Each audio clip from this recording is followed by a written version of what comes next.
Então vamos começar? Vamos lá. Então, gente,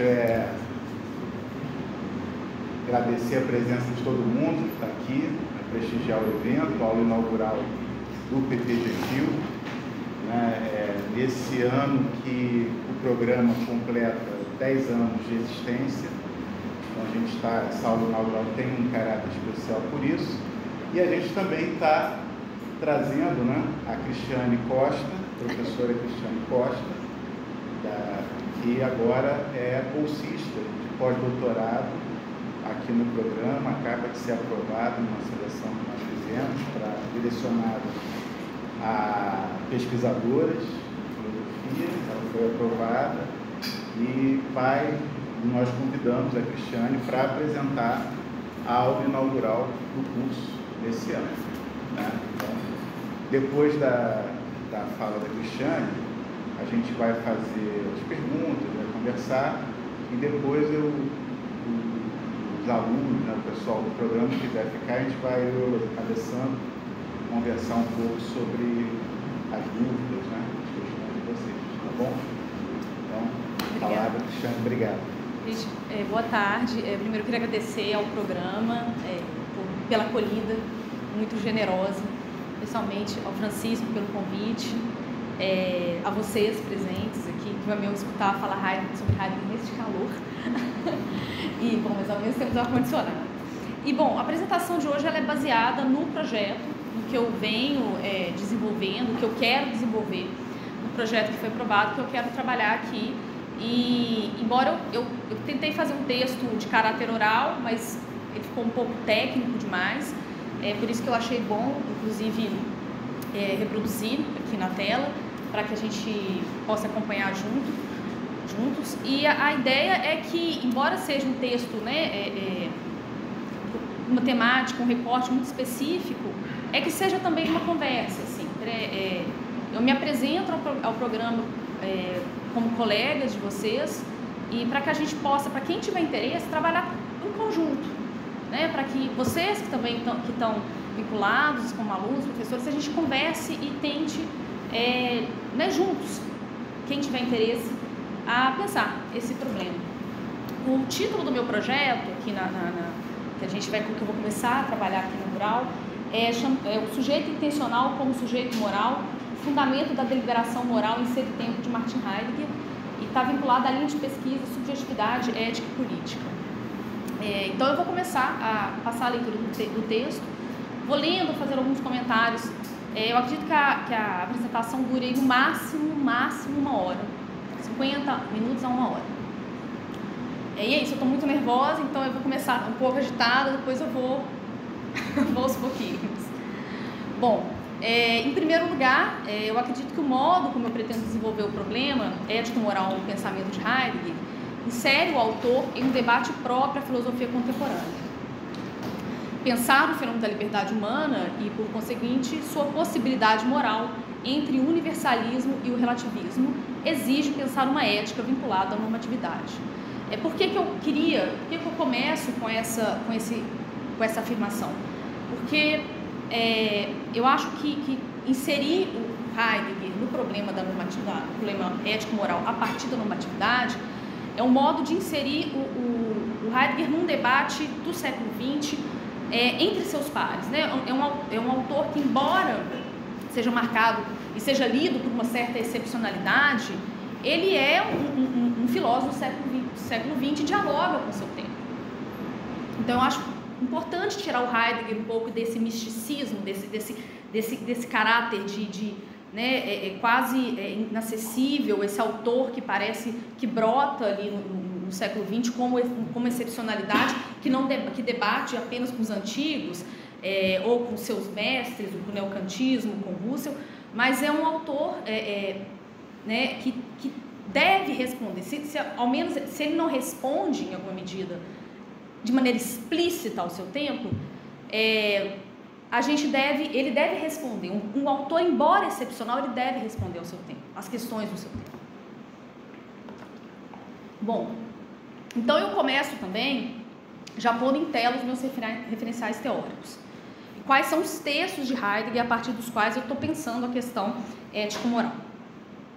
Eu penso a possibilidade da fundamentação ético-moral no pensamento de Heidegger a partir de Ser e Tempo, como um momento privilegiado do percurso da década de 20, e em textos imediatamente posteriores, especialmente a Essência do Fundamento, de 1929.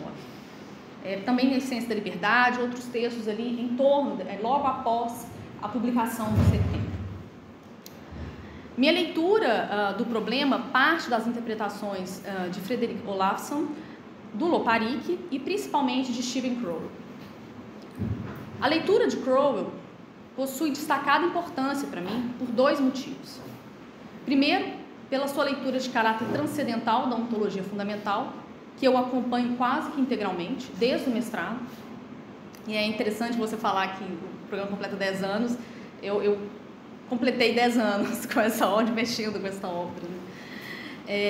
Bom, a Crowell também ela possui importância, a leitura do Crowell, também pelo destaque dado ao discurso no interior do problema moral. De maneira que, a partir de Heidegger, mas além de Heidegger, Crowell oferece elementos para pensar o sentido ontológico do discurso, algo que Heidegger não responde em Ser e Tempo.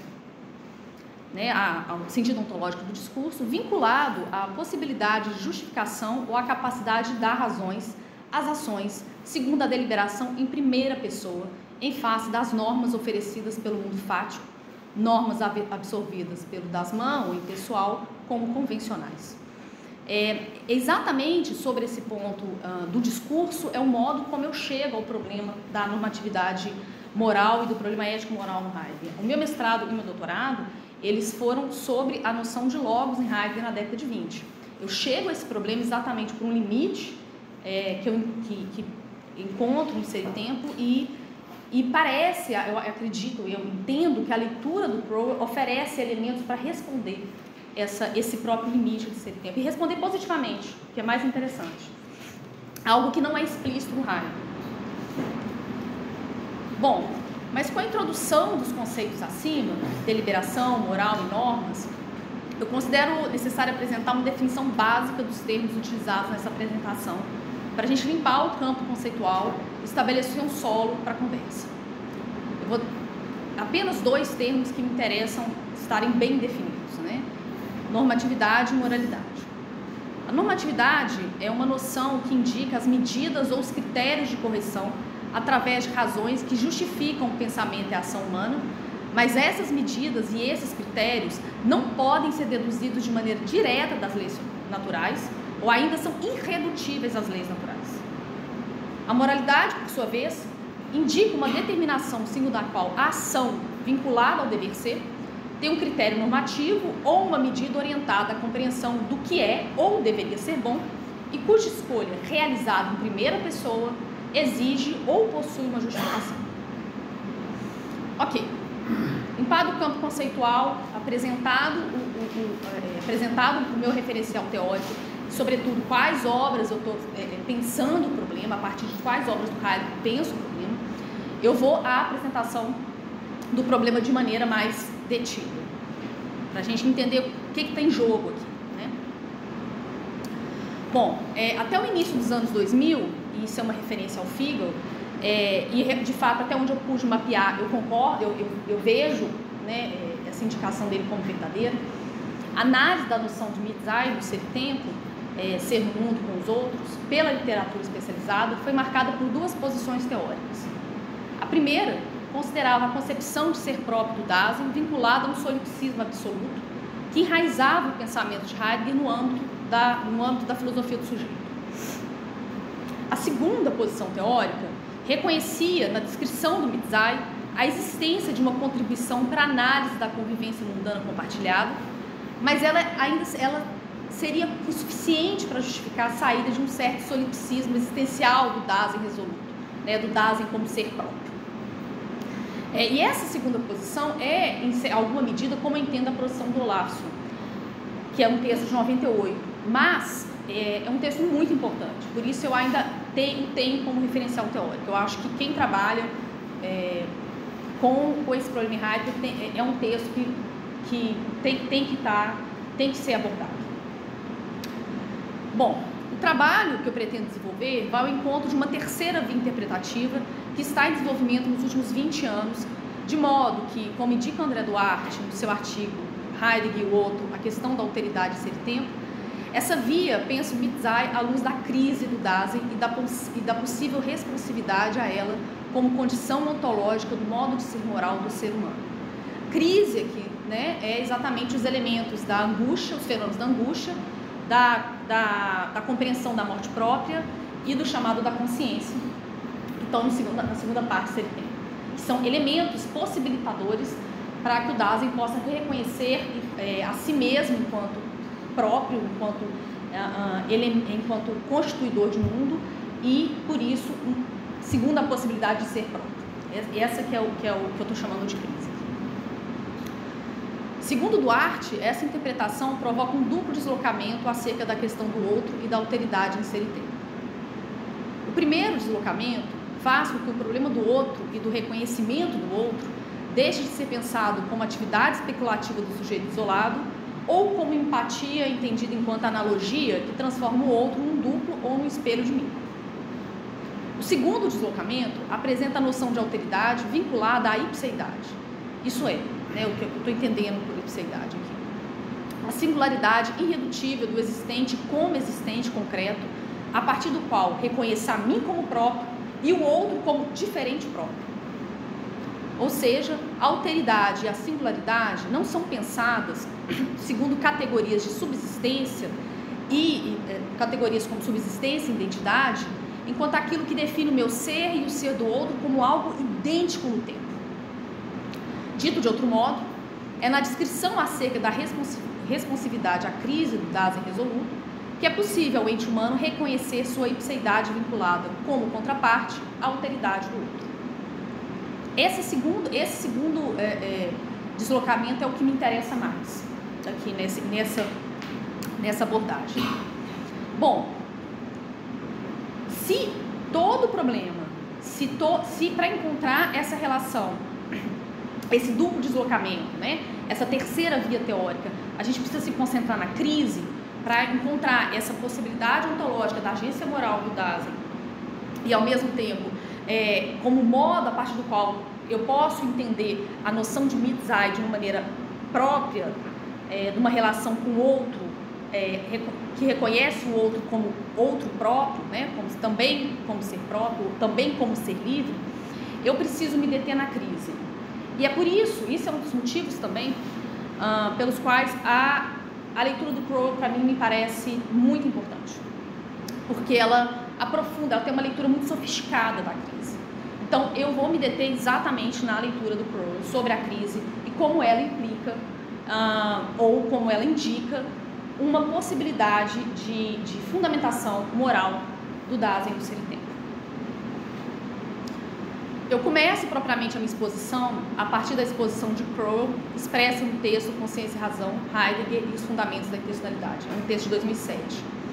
Em face da interpretação de Tugendhat, exposta no texto Nós Não Somos de Arame Rígido, o conceito das mãos de Heidegger e as dimensões de profundidade das razões, um texto de 99.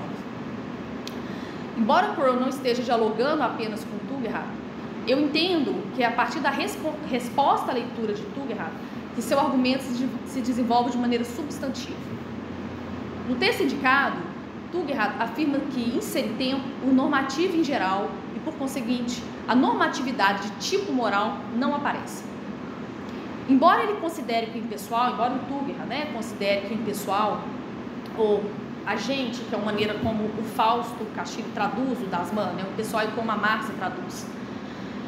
E, né, embora o Tugendhat considere que o impessoal envolve um tipo de normatividade, ela seria convencional. Ora, a normatividade, em seu sentido próprio, é distinguível de normas convencionais, precisamente porque reivindica uma dimensão constituída pela capacidade de dar razões, de justificar. A essa possibilidade corresponderia, então, a noção de propriedade. Porém, no modo de ser próprio do Dasein, ainda segundo Tugendhat, estariam completamente ausentes os elementos cruciais para se pensar na normatividade e a ação moral, pois o ser próprio, em face da possibilidade última da própria morte, que é a possibilidade para a impossibilidade de ser um existente, corresponde a uma decisão como viver a própria vida. subir aqui.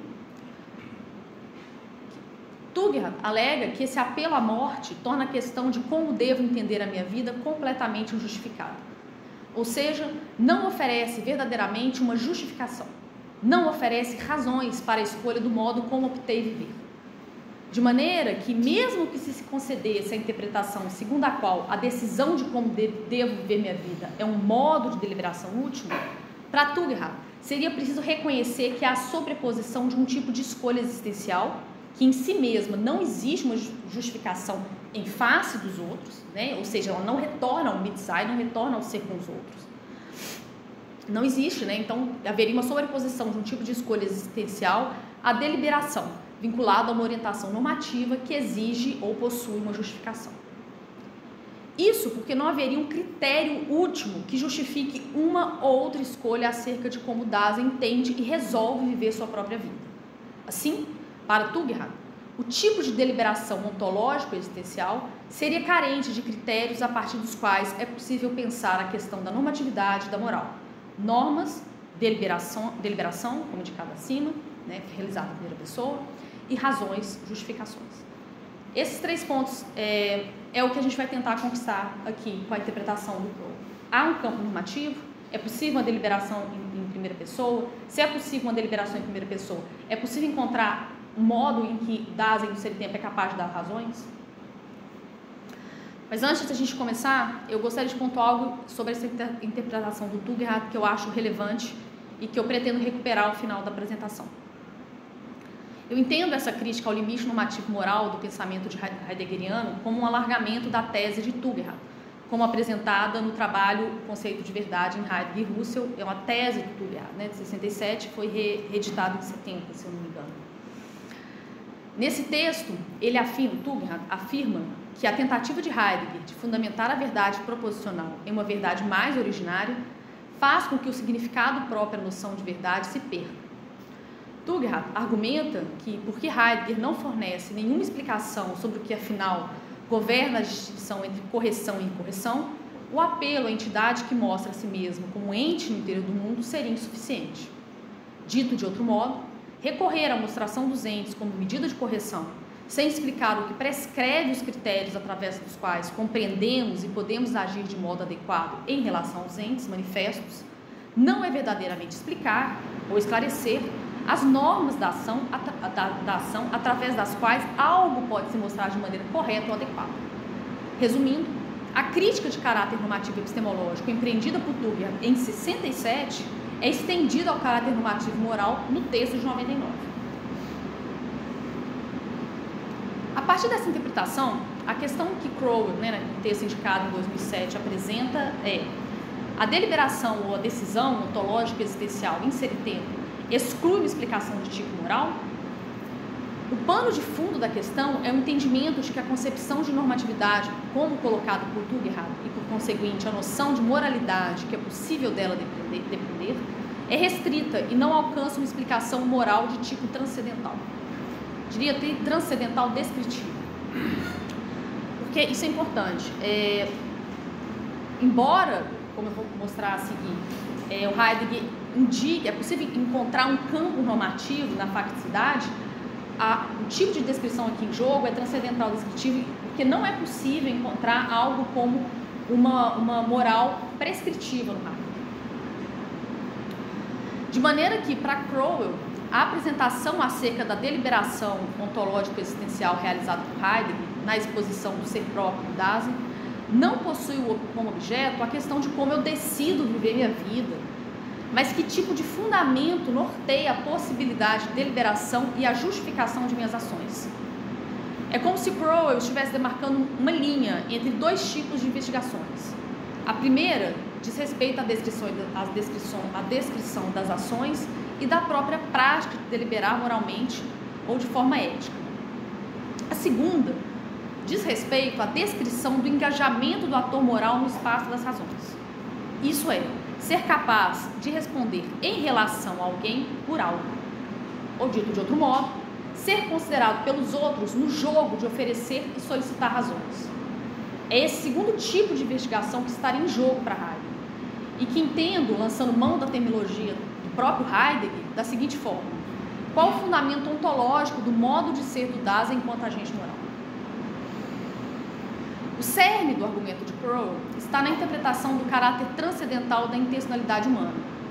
Embora a atuação segundo as normas do mundo fático, absorvidas como convencionais pelo Dasman, pelo impessoal, seja condição necessária para toda e qualquer performance intencional do ser humano fático, ela não é condição suficiente para a realização intencional em sentido próprio, isto é, segundo a genuína postura em primeira pessoa. De tal maneira que, para pensar essa realização intencional segundo a filosofia de Heidegger, é preciso, em primeiro lugar, distinguir entre o fundamento como facticidade e o fundamento como razão. É esse primeiro fundamento como facticidade que a gente precisa conquistar. E, exatamente, sendo a facticidade o próprio campo das normas. Mas eu insisto, encontrar um campo das normas, um campo de manifestação, o campo de fenômenos normativos, não implica que a filosofia, uma filosofia moral no Heidegger seja prescritiva. O que está em jogo aqui, o que está subentendido aqui, é um próprio método do Heidegger, né? É um método de fenomenológico hermenêutico, de tal modo que eu não posso encontrar fenômenos sem a devida transparência do seu campo hermenêutico, do campo histórico a partir do qual eles podem aparecer. Então vamos para essa segunda parte, a facticidade como campo das normas. Heidegger opera uma transformação na filosofia transcendental. O ato primordial do ente humano, do Dasein, não é posicionar a si mesmo a fim de instituir a posição a partir da qual os entes são constituídos. Mas, enquanto projeto lançado, o Dasein constitui, a partir de seus comportamentos intencionais, a abertura de manifestabilidade dos entes. Isto é, o mundo. O mundo não como espaço disponível, mas como horizonte de sentido em que a compreensibilidade de todo e qualquer fenômeno se mantém. Mas, ao mesmo tempo, o Dasein também é a existência a partir das possibilidades dessa abertura, sem a qual ele não poderia ser o ente que é. E são as possibilidades dessa mesma abertura que integram a chamada facticidade do Dasein. Nesse sentido, não há como pensar na filosofia heideggeriana um princípio normativo último para a ação segundo o fundamento de uma razão ilimitada. Tampouco há a busca da razão suficiente ou um princípio de razão que justifiquem por si mesmos o sentido e as normas para o comportamento humano. As medidas normativas da ação e de qualquer performance do ente humano são aquelas oferecidas por sua facticidade. Isso significa que o horizonte do mundo fático público, refletido pela impessoalidade, funciona como a primeira fonte de medida de correção. Porém, não é possível dizer que ele é propriamente um espaço de autonomia, porque a autonomia diz respeito à capacidade de um indivíduo em deliberar e, consciente de sua própria conduta, justificar, oferecer razões para a sua ação. E o Dasman, como diz o próprio Heidegger, porque antecipa todo julgar e todo decidir, retira a cada vez a responsabilidade de cada Dasman. Está no parágrafo sobre o Dasman, sobre o pessoal. Então ele antecipa o modo de jogar, toda a decisão, exatamente porque ele decide por mim, ele antecipa as minhas possibilidades de ação, eu não preciso justificar. Ou justifico segundo o modo do falatório. Faço X porque se faz X. Dessa maneira, para o ente humano, agir segundo a orientação dessa primeira fonte é apenas estar conformado a ela, ou agir em conformidade com as medidas que ela antecipa, de modo que o Dasein não precisa responder pelo sentido que elas possuem. Vou subir aqui. O ente humano, de início, está isento de justificar e oferecer a razão pela qual uma medida é o critério para um bom agir e porque ser de tal modo, segundo esse critério, constitui um dever ser. O discurso, isento de deliberação prévia, que explica, sem justificar as normas do impessoal, é aquele que diz, faço X porque se faz X. E eu marco o si porque a língua portuguesa ela é capaz de explicar isso de uma maneira exemplar. O si vem de si, casa-se, estuda-se, se faz X. O si marca exatamente, o si é índice de indeterminação do sujeito. É isso que está em jogo. Se eu sou marcado pela minha ação, pela indeterminação, faço X porque todos fazem X, eu não preciso, essa é a justificação, eu não preciso responder em primeira pessoa a minha ação, porque todos fazem isso. É esperado que eu aja de determinado modo.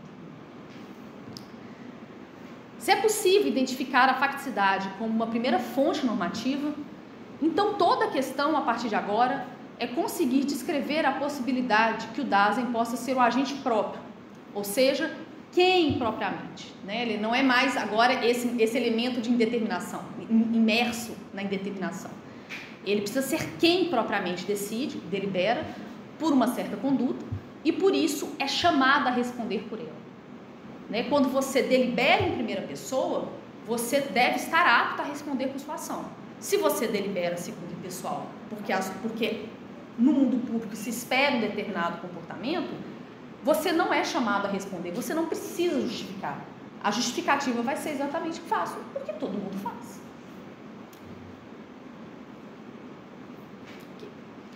E, para o que está em questão nessa apresentação, trata-se da capacidade de justificar as ações que estejam ligadas a uma medida do que é bom ou que deveria ser bom. Como é possível encontrar isso no Ser e Tempo? A partir da experiência da crise e o chamado ou apelo da consciência nos parágrafos 54 ao 60.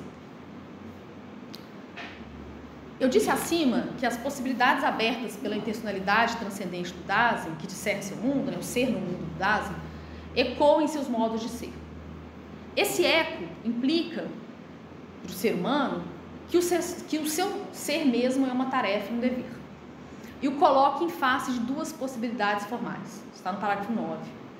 Existir como ser cada vez meu, no modo da propriedade ou da impropriedade. Que é importante dizer, né? Então, se a relação ser no mundo do Dasein, né? Se o Dasein, enquanto ser no mundo, ele revela uma constituição muito específica, a partir da qual o Dasein constitui um campo de sentido, mundo, mas como ele é existência a partir das possibilidades do mundo, todo comportamento, toda performance que ele possui nesse campo de sentido ecoam também em seus modos de ser. Só que, independente, esses modos de ser são possibilidades históricas, mas Heidegger identifica duas possibilidades de caráter formal. E esse caráter formal é ser do modo da propriedade ou no modo da propriedade ou da impropriedade. Ou seja, me reconhecer enquanto agente próprio, em primeira pessoa, ou deliberar, agir, viver, existir, performar, segundo o modo que o mundo histórico decidiu por mim. Ou em propriedade. O problema é que a modulação entre a impropriedade e propriedade não é um contínuo. Vale dizer, né, é importante dizer que a descrição do fenômeno da existência do Dasein, que constitui toda a primeira parte do Ser e Tempo, ela descreve a partir do modo inicial que nós estamos inseridos no nosso mundo. E esse modo inicial é segundo a impropriedade. E a impropriedade não é uma crítica à sociedade de massa, não é isso. É um modo a partir do qual nós não... a partir do qual nós vivemos o nosso mundo. Porque nós não podemos agir, querer, desejar, performar, deliberar sobre o nada. Você precisa de um campo a partir do qual os sentidos, os significados do que significa cada performance do Dasein pode ser compreendido por ele. A questão é em que medida eu me assumo responsável por essas medidas e por esses critérios do meu mundo histórico. Isso é ser próprio. Ser próprio não é sair do mundo. É entender que sou o meu mundo e sou o meu tempo histórico. A questão é se eu me considero não responsável por ele, por esse tempo que é o meu, e pelas possibilidades desse meu tempo, ou se eu me considero responsável, atuante e o agente desse tempo histórico, do sentido desse tempo histórico. Então Heidegger está descrevendo, né, na crise essa tentativa essa descrição, essa tentativa de descrever uma possível passagem da impropriedade à propriedade. O problema é que essa modulação não é um contínuo. Descrever como é possível essa modulação envolve exatamente descrever a possibilidade de passar da atuação segundo a coordenação do Dasman, marcada pela indeterminação do sujeito, para a realização intencional segundo a genuína postura em primeira pessoa. Essa possibilidade envolve articular as leituras da primeira e da segunda seção de Ser e Tempo, a fim de compreender todo o sentido da crise, que envolve a angústia, a compreensão da morte e o chamado da consciência. Por qual motivo? Porque a descrição dos comportamentos do Dasein, segundo a intencionalidade prática, segundo sua intencionalidade prática na primeira seção, é insuficiente para identificar um significado robusto de autonomia. Deixa eu subir aqui. A descrição acerca da performance projetiva do Dasein em alguma possibilidade existencial, ou em virtude de, que orienta e integraliza toda a rede remissiva de seu horizonte, esse é um debate que tem no parágrafo 15 ao 18. Que eu poderia dizer assim, resumindo, né? O problema é que o Heidegger está descrevendo o modo como... Sabe que mundo não é um espaço subsistente? Não é um espaço de coisas, nem um conjunto de elementos, mas é articulação de sentido segundo a minha existência. Então, nós estamos aqui reunidos numa sala da universidade e vocês performam, vêm até aqui, nós conversamos, isso faz sentido para a gente. Não porque uma sala e uma universidade sobrevivem enquanto espaços disponíveis, coisas disponíveis, significados que flutuam, independente da nossa agência existencial. Nós mobilizamos o mundo enquanto agimos segundo projetos de existência. Estar aqui envolve projetos que nós compartilhamos, a partir dos quais, perdão, a universidade faz sentido, uma aula inaugural faz sentido, um auditório de uma universidade faz sentido. E isso mostra, nessa parte, nesse parágrafo 15 ao 18, o que o Heidegger está dizendo toda essa rede remissiva que articula um horizonte de sentidos, por exemplo, né, esse mundo que nós estamos compartilhando aqui da universidade, que todos esses elementos fazem sentido, ele sempre vai encerrar no próprio projeto existencial do caso. Estamos aqui, ao fim e ao cabo, não porque a universidade está aqui, mas porque os nossos projetos existenciais se encontram aqui. Esse é o em virtude de. O mundo se abre em virtude do Dasein, em virtude dos projetos existenciais do Dasein. Bom, então vou voltar só para esclarecer. A descrição acerca da performance projetiva do Dasein em alguma possibilidade existencial ou em virtude de, que orienta e integraliza toda a rede remissiva de seu horizonte, não é capaz de tornar transparente ao Dasein cotidiano seu ser como projeto, ou melhor, como poder ser. Desse modo, a questão acerca de seu ser, o fato de ter seu jogo em toda e qualquer performance projetiva, se mantém esquecida ou obliterada. Embora orientado pelas medidas de seu mundo público, e até mesmo sendo capaz de identificar um eu, que é algo, por exemplo, ser professora, a atuação intencional do Dasein cotidiano, segundo a coordenação normativa do Dasman, pode ser reduzido à execução de uma tarefa que qualquer outro poderia executar. O Crow chega a dizer que máquinas poderiam executar, que isso seria equivalente a um comportamento da vida biológica. Isso eu discordo do Crow. Eu não acho. Eu acho que, embora não transparente, essa execução da tarefa que envolve nossa possibilidade, nossa liberdade, o fenômeno da liberdade humana, possa ser obliterado, ele permanece latente. Para uma máquina, isso não é algo latente. Então eu discordo um pouco desse momento da leitura do Crow. Mas para o Dasein, que possui transparência de ter seu ser em jogo, toda essa situação se modifica. Para o Dasein, que passou pela crise e respondeu a ela de maneira resoluta. Ter seu ser em jogo, essa transparência de ter seu jogo, ela não é simplesmente a performance da atuação intencional. Não é simplesmente uma tarefa que qualquer outro pode fazer. Eu não posso tentar ser uma professora, a não ser que esteja ligada, em alguma medida, ao que uma boa professora é, ou ao menos o que uma boa professora deveria ser. Essa diferença pode ser dita nos seguintes termos. A medida impessoal do que eu sou, posso ser e deveria ser, é externa à minha ação. Mas no modo de ser próprio, a medida de meu ser é imanente à minha própria atuação no mundo. Pois eu estou comprometida existencialmente com o sentido da minha ação. Crow descreve essa diferença entre agir em conformidade a uma medida e agir iluminado por uma medida como medida. Isso é importante, o como, porque eu disse, o Heidegger não é uma moral prescritiva. Então, a questão não é assumir uma medida que em si mesma vale algo e ela deve ser, então, que em si mesma tem um valor moral e ela deve ser aplicada, ela deve ser prescrita a todos. O ponto essencial é tomar existencialmente uma medida como medida. Isso que significa? Algo como algo é um fenômeno a partir do qual eu posso compreender uma medida normativa de tipo moral como uma medida de normativa de tipo moral. Lembrando que sentido, quando a gente diz manter algo como sentido, uma medida enquanto sentido, sentido, se ele tempo está no parágrafo 32, sentido é aquilo que a compreensibilidade de algo se mantém. Ela está ligada exatamente, manter algo compreensível é o reconhecimento do Dasein do significado que aquilo possui. No entanto, se o Dasein é irrevogavelmente a partir de sua facticidade, segundo as normas do seu mundo público, isto é, segundo as práticas sociais e históricas daqueles entre os quais eu me encontro, refletidas pela impessoalidade como convencionais, como afinal é possível tornar o meu poder ser e meu ser em jogo transparentes?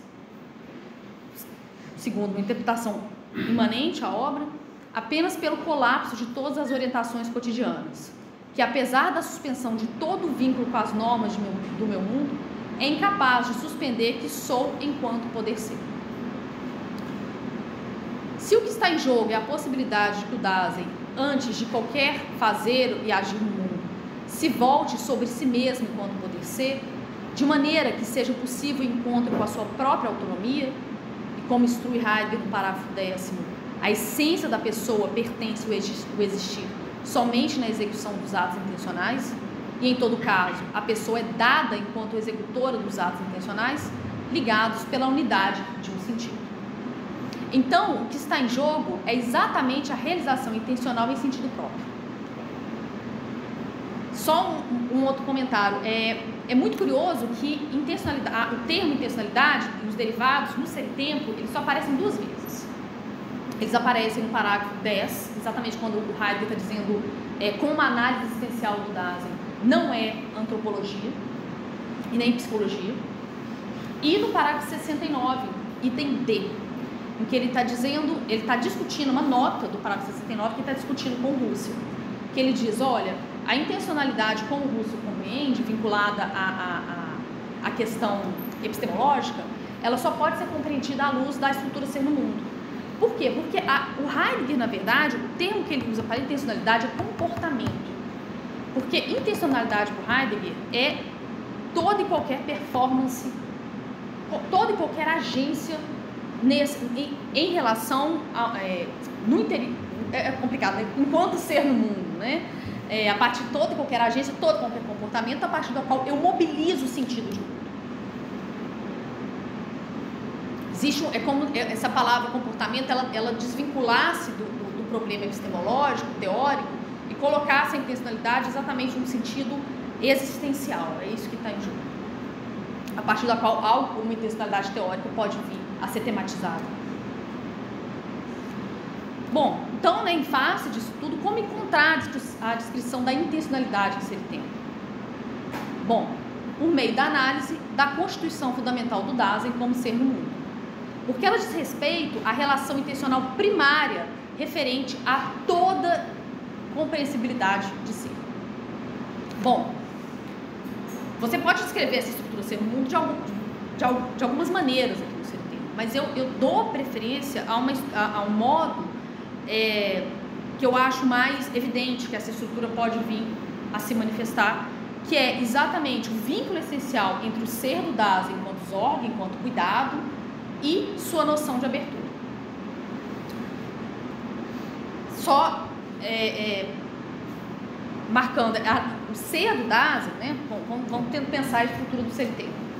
Ali até o parágrafo 45, 9 a 45, o Heidegger está fazendo uma analítica existencial, ou seja, ele está pegando o caráter primário a partir do qual o fenômeno Dasein, nós, seres humanos, somos compreensíveis, e está analisando analítica os componentes essenciais, ou melhor, os elementos determinantes que eu posso encontrar na descrição da existência desse ser, que figuram como decisivos no que diz respeito a esse modo de ser essencial. É complicado, né? O Heidegger, pra gente é difícil sair do jargão heideggeriano.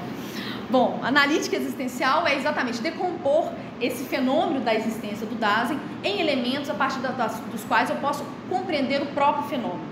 Por quê? Porque o fenômeno ele é visado, ele é compreendido em uma unidade. Então você vai ter todos os existenciários ou existenciais: compreensão, disposição, interpretação, discurso. Tudo isso Heidegger vai recuperar na própria estrutura das ordens, porque o Dasein ainda é um ente, porque o Dasein ainda é um fenômeno. Então, quando a gente diz o ser do Dasein, é recuperar essa unidade fenomênica do Dasein que foi decomposta na primeira parte da analítica. Por quê? Porque na segunda parte do Ser e Tempo, ele vai tentar mostrar como essa unidade fenomênica do cuidado é mantida pela Zeitlichkeit, é mantida enquanto sentido de ser. Veja, sentido é aquilo que a compreensão de algo se mantém. Então, uma unidade do ser do Dasein, enquanto cuidado, se mantém compreensível, o que o Heidegger vai tentar mostrar na segunda parte do Ser e Tempo, através da sua própria estrutura temporal, a Zeitlichkeit. Eu não vou entrar na questão da Zeitlichkeit. O que me interessa aqui é mostrar como essa unidade fenomênica do Dasein enquanto cuidado, enquanto Zorg, se relaciona de maneira essencial com a sua noção de abertura, ou seja, o seu no mundo, né, o seu ser no mundo, e como esse vínculo essencial é capaz de tematizar a intencionalidade do ser inteiro. Bom, aí eu fiz um quadro para a gente poder, porque quadros funcionam, embora ele tenha muito, eu devia ter diminuído um pouco o tanto de informação que tem nele. Bom, então, o que eu quero com isso aqui? Né? Na verdade, eu fiz 2 quadros. Eu fiz 4 quadros. Em primeiro lugar, eu vou tentar mostrar esse vínculo entre a Zorg, entre o ser do Dasein, que é traduzido como preocupação, cuidado, e em um mundo, e a abertura. Só que essa primeira apresentação, ela diz respeito à estrutura formal. Quais os elementos que constituem esse vínculo essencial entre o ser do Dasein e sua abertura enquanto ser no mundo? Por que isso é importante? Porque o que me interessa aqui é mostrar que a abertura, conforme a impessoalidade, modula o ser do Dasein, modula a Zorg, a preocupação, de uma determinada maneira.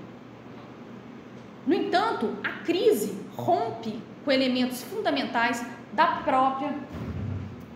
próprio elemento.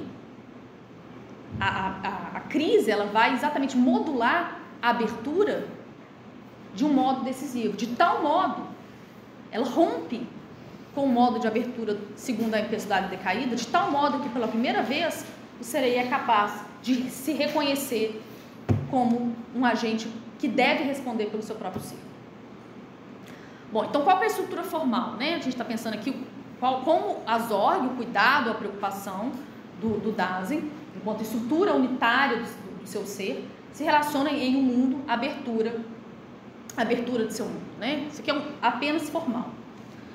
Bom, a Zorg, né, a preocupação, o cuidado, está descrita no parágrafo 41, e é o fenômeno que confere unidade ao ser do ente Dasein ainda é um ente, embora privilegiado, conquistado através da analítica. O sentido formal da Zorg, diz o Heidegger, é ser adiantado em relação a si, em um mundo, como ser junto ao ente do interior do mundo que vem ao encontro. O que o Heidegger está dizendo? Que na medida em que o Dasein ele é projeto, ele é ser adiantado em relação a si.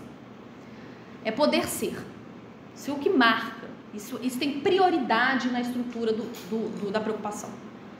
No entanto, mas como projeto lançado, ele realiza seu ser nas possibilidades em que foi lançado, em um mundo, na sua própria facticidade.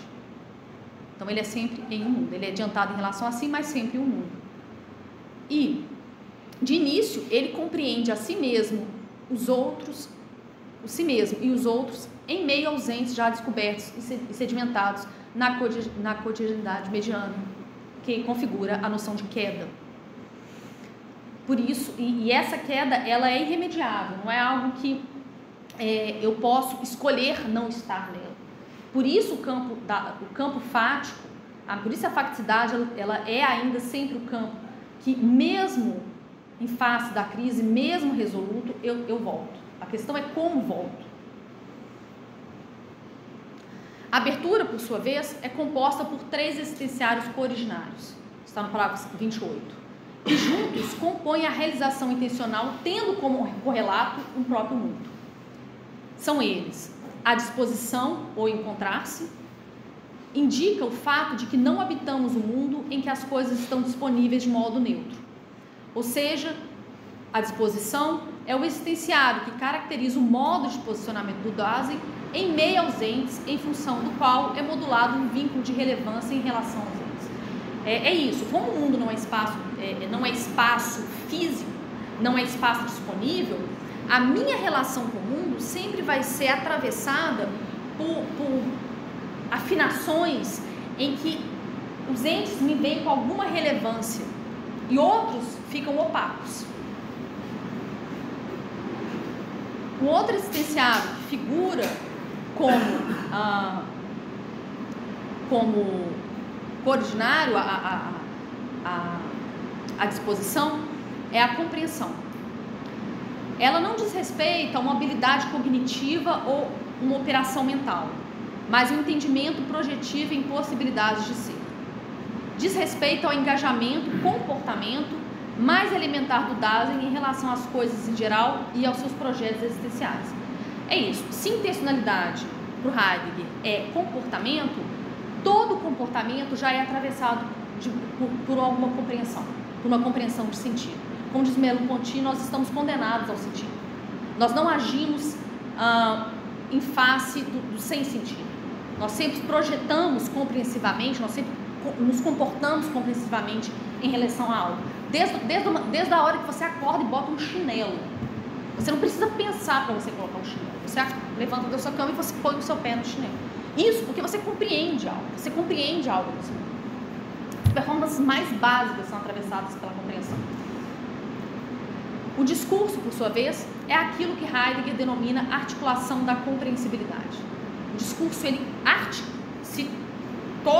se todo comportamento, se comportamento é intencionalidade e é sempre atravessado por compreensão, o discurso é aquilo a partir do qual os entes, o modo afinado do Dasein, a partir do qual entes ganham relevância ou opacidade, o discurso é aquilo a partir do qual os entes vêm ao encontro com o significado. O discurso, logos, é responsável por deixar que os entes envolvidos em um comportamento se manifestem enquanto tais, apofândios. Logos apofândio. Isto é, deixem que os entes se manifestem como algo. Também os entes não se manifestam de modo sem sentido, eles já se manifestam segundo o significado. Bom, se essa é a estrutura formal, o que está em jogo aqui? Né? A gente tentar compreender por que a crise é capaz de modular a passagem da impessoalidade ao modo de ser próprio do Dasein. A questão é que a abertura, conforme a impessoalidade decaída, estrutura as ordens, o ser do Dasein, segundo a disposição mediana, uma sintonia com o mundo neutra, vinculada aos entes segundo uma compreensão engajada naquilo que o mundo já decidiu e articulou por mim.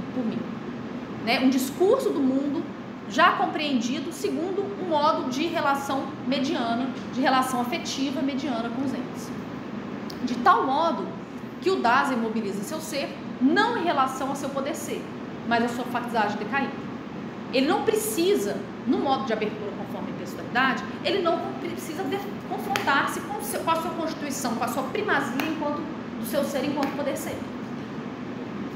Ao passo que a abertura, esse sereno mundo, conforme a crise, tudo muda.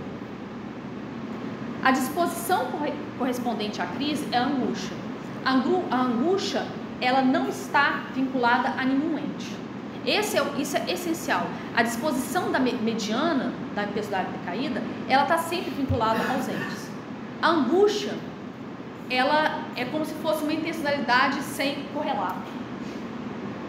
A angústia, não há ente que venha ao encontro no qual o Dasein possa se reportar e refugiar-se. Na angústia não há suspensão de mundo, como se o Dasein se retirasse dele. O que há é a suspensão das orientações cotidianas, a ruptura de toda e qualquer familiaridade com o seu mundo público. Perdão? A compreensão correspondente a essa tonalidade afetiva fundamental da angústia vai ser a compreensão da morte própria. Eu me angustio porque eu me angustio em face da transparência da minha própria morte, porque minha própria morte revela uma condição não de uma existência lançada ao mundo, vinculada aos entes, segundo algum tipo de tonalidade mediana, mas radicalmente enquanto possibilidade para impossibilidade. A morte como fim de todas as possibilidades enquanto poder ser. A compreensão extrema e intransferível a qualquer outro e que revela-se como a possibilidade para a impossibilidade de sua existência ainda lançada, de ter um aí, e sendo esse aí a compreensão dos entes já descobertos e sedimentados da cotidianidade mediana. Veja, é exatamente isso aqui que a compreensão da morte própria modula, modifica.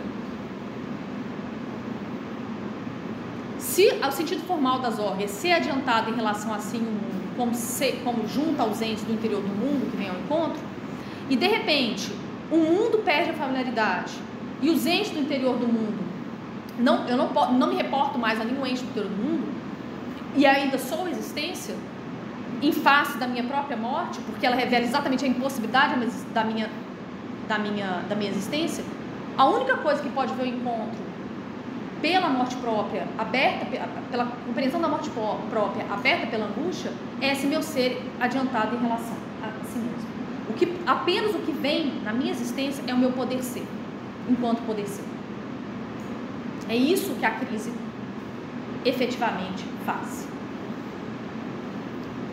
E o discurso ele não vai ser prescritivo, ele vai ser um apelo.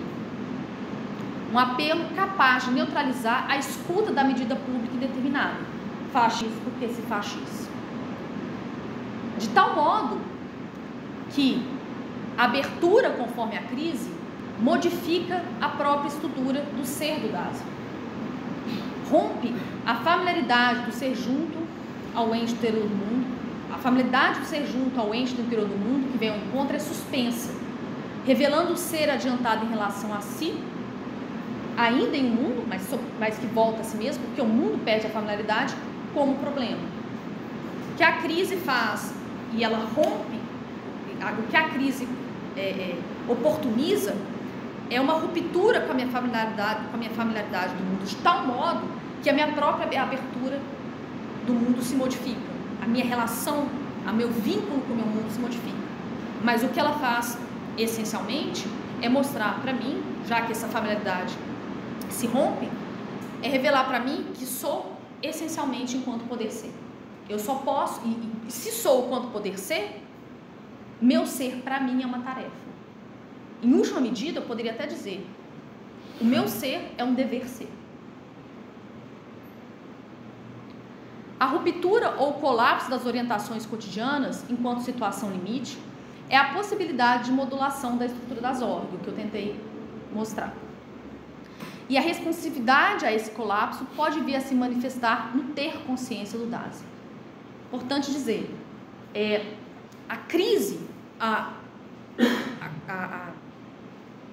tonalidade afetiva fundamental da angústia, que possibilita a compreensão correspondente da minha morte própria, a partir da qual algo como um chamado, um apelo sobre o meu ser próprio, sobre o meu poder ser, pode se manifestar, ela não é suficiente para que eu seja um Dasein próprio, para que eu seja um ser próprio, para que eu seja um Dasein, que o Heidegger vai chamar resoluto. Ela oportuniza. O problema é se eu respondo ou não à crise. E a responsividade escolar pode vir a se manifestar no ter consciência do Dasein. A responsividade, o primeiro fenômeno da resposta do Dasein à crise é esse ter consciência. Naturalmente, Heidegger não está dizendo que o Dasein cotidiano seja desprovido de consciência ou seja irracional. No modo de ser segundo a impropriedade, a manifestação da consciência deixa que o Dasein conheça e saiba o que ocorre com ele. Ele sabe o que esperar. Mas esse conhecer e saber é dado através da escuta da medida pública e pessoal, retroalimentada pelo fenômeno do falatório, em que eu sei como agir, porque sei o que os outros esperam de mim, mas eu não preciso me justificar. No ter consciência, Heidegger está descrevendo como o fenômeno de consciência se manifesta e é experienciado de maneira originária. Ou seja, como o fenômeno de consciência se manifesta enquanto consciência, para mim, em primeira pessoa, pensando no próprio método da fenomenologia, né? O fenômeno ele se manifesta, a intencionalidade ela é realizada em primeira pessoa. Então, o fenômeno da consciência, que o Heidegger está tentando descrever aqui, é como o fenômeno da consciência pode vir a se manifestar enquanto tal, não simplesmente numa noção de eu sei o que responder, eu sei o que está acontecendo, eu conheço e sei como é o mundo. Isso é o ponto originário, essa palavra que sempre aparece no Heidegger, originário. A análise que ilumina o fenômeno da consciência em seu tempo é realizada através da voz ao chamado, isto é, enquanto apelo. Apelo é um modo de discurso segundo a crise. O apelo da consciência tem um caráter de uma intimação para que o Dasein assuma o seu mais próprio poder ser si mesmo. Ele é o despertar do Dasein para o seu mais próprio ser culpado. Ser culpado coloca o Dasein face a face consigo mesmo, como ser no mundo, segundo aquele quadro que nós vimos, de modo que ele deva prestar contas a si mesmo e responsabilizar-se sobre o seu ser, o qual ele delegou à indeterminação impessoal. Eu colocaria aqui o qual ele sempre delegou de início à indeterminação impessoal. Essa culpa do Dasein é a assunção consciente de que ele já sempre deixou de ser sob tutela do mundo e das orientações cotidianas. Mas isso não significa que o Dasein tem um poder de instituir, a partir de si mesmo, um outro conjunto normativo e, a partir dele, viver excentricamente em meio aos outros. O ponto decisivo é que, pela primeira vez e em face da indeterminação do agente, segundo Dasman, podemos assumir ser quem propriamente é o agente, isto é, o responsável que figura de maneira determinada, própria, na atuação conforme as regras e práticas do AI em que crescemos e em que desde o início somos lançados e que sempre voltaremos. É exatamente a partir dessa noção de culpa que Heidegger vai dizer no parágrafo 58. Esse ser culpado é igualmente originário como condição existenciária para o bem e para o mal, no sentido moral, isto é, para a moralidade em geral e para as suas formas factualmente possíveis. É importante dizer que essa culpa, Heidegger, ela tem que ser diferenciada de alguma coisa como culpa cristã, né? Se a gente pensa no Pascal, a culpa é a perda da nossa primeira natureza. A queda, embora os termos sejam muito cristãos no Heidegger, né? A queda, ela figura como uma culpa originária da nossa perda da primeira natureza, do caso do pecado original. A culpa por Heidegger, ela é uma condição vinculada, ela é uma condição consciente, vinculada ao caráter de nós sermos sempre lançados em um mundo fático, de nós sermos sempre a partir das nossas possibilidades históricas. Não há como fugir dessa culpa. Essa culpa ela é irremediável. Eu não tenho como agir, pensar, performar, me comportar sem um solo histórico a partir do qual pela primeira vez eu tenho meus critérios, meus critérios de agência, embora, como eu disse em cima, isso não quer dizer que ele possa ser um espaço de autonomia. A autonomia ela tem que ser conquistada. O ponto decisivo do argumento é a passagem do ser culpado ao ser resoluto. de maneira que o Dasein esteja disposto a assumir ser fundamento daquele horizonte normativo que ele mesmo não decidiu. Ou seja, ele precisa, mais uma vez, ser culpado é uma condição irrevogável, porque eu só sou a partir das minhas possibilidades históricas, mas de início eu entendo que minhas possibilidades históricas já estão decididas por mim, e meu comportamento em relação às possibilidades históricas já estão decididas por mim. A resposta à crise não é um afastamento do mundo. Meu ser próprio do Dasein não é se afastar do mundo, mas entender que enquanto poder ser, eu só sou a partir dessas possibilidades no mundo histórico, de tal modo que o poder ser próprio é assumir ser responsável por essa mesma facticidade que eu não fundei. É assumir ser próprio, assumir ser o ser histórico sobre acerca das medidas históricas que eu não decidi. Ou seja, responder por elas. O Dasein resoluto, existindo e agora transparente seu ser culpado, assume ser fundamento de seu poder ser, mas ainda lançado em sua facticidade. Ele deve assumir ser fundamento de seu ser a partir do aí que ele mesmo não decidiu. Isso implica em ser condição para duas normas de base: a regra de responsabilização inerente à prática de justificar e a regra de legitimação subjacente ao falar plural da razão A. Nós estamos perguntando aqui o fundamento ontológico para o ser do Dasein enquanto agente moral.